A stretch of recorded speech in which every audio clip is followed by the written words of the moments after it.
Hello and welcome to Trumpet of Jubilee Ministries Proactive Parenting Presentation. I'm Johnny Herndon. And I'm Patrick Shields. Our desire is to help parents, young parents, figure out the wisest and most biblical approach to raising their children who are, we believe, according to the scriptures, an heritage of the Lord. So children are an heritage of the Lord. The fruit of the womb is his reward. And so that's kind of the perspective that we approach child raising from. It's not for our pleasure that we have the children. It's for the Lord's pleasure. They are not here to keep us from being lonely or to amuse us or anything like that, but rather children are a gift from God to us to parent for him. And ultimately, they are an expression of God's love for his creation and everything else. And in that, we're going to look into covenant things, because relationship between God and us is a covenant, the relationship between us and our children is a covenant, and the relationship between God and our children is a covenant. And so his heritage is protected by that covenant and is given life by that covenant. So, inherent value, the inherent value of every child has to be understood. If we don't love children and love the concept of God giving us children and giving everybody children, then we're sort of misguided, I think, going in, because we're failing, which our culture has totally lost sight of. The fact that children are a blessing, they're not a curse. Children are a reward, they're not an accident. And particularly from the standpoint, I believe, of mothers, not picking on any mother, but I'm saying, wow, when, not that long ago, and certainly historically, a woman got pregnant, she was excited. If it's her first child, she might have been a little bit scared or something as well, but most of the time the culture took care of that. They understood, you got here and you'll get others here, and so there wasn't a lot of fear. It was just really, this is why I'm here. I mean, my whole body is designed to bear children.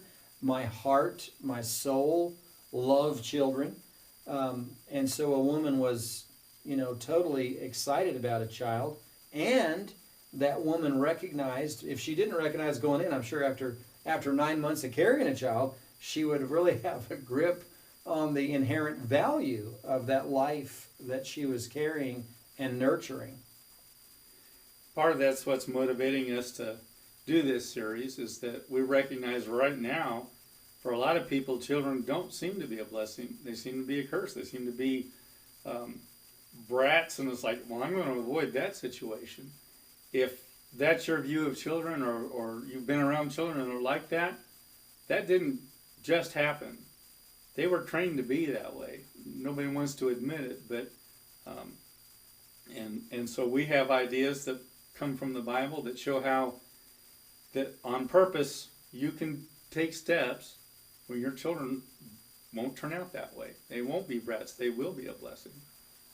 Wow, and when you consider the desire that people have, or again historically have had, to have a family, it's, we're social beings. It's built into us. God, gave us that desire. It was a natural thing, I think, especially in a Christian culture, although not exclusively, because I don't think you have to be a Christian to train children well. I would say you would use Judeo-Christian principles and ethics and morals and things like that, but ultimately it's who's diligent, who cares, who loves their children, would have a natural bent for training those children well, unless a worldly philosophy enters in, which of course is being imposed to some extent with all this hullabaloo about potential child abuse, or people turning you into the Department of Human Services or Child Protection because you dared to spank a child or something like that. We're going to cover all of those things before we get done. But the bottom line, I think Patrick pretty well nailed it, is what we want to do is have the children be a blessing because we trained them well. And you don't have to chase a blessed child around with a board trying to beat him because he's trained. So I guess you could make that distinction, you know, what is training, and we'll be getting ahead of ourselves, but just for a window into what's going to happen. What is training versus punishment? And these are two different things. Absolutely. And, you know, the idea of training will make a child that doesn't know what he wants to do, doesn't know what he can do, discover what he can do, what he likes to do, what he's good at, and it would be a blessing to him and everybody around him. I'm thinking training in specific things. There's also just general training of how to have a happy life. Those kind of things don't just happen. You know, the world wants to have the idea of good luck and bad luck. Well, circumstances happen. That's true. But when you want to have something happen in a certain way, you can take steps to make that happen. You can make choices. It's not happenstance and accident. And so to train a child and to give him tools that will let him pursue those kind of things is a happy outcome all the way around. Yeah, and you want to talk about value. I don't want to compare your child to a dog, but let's face it, training children or training a puppy could be similar in a lot of ways. An idea that came across my mind some time ago was, there's an individual had gotten like $1,000 dog.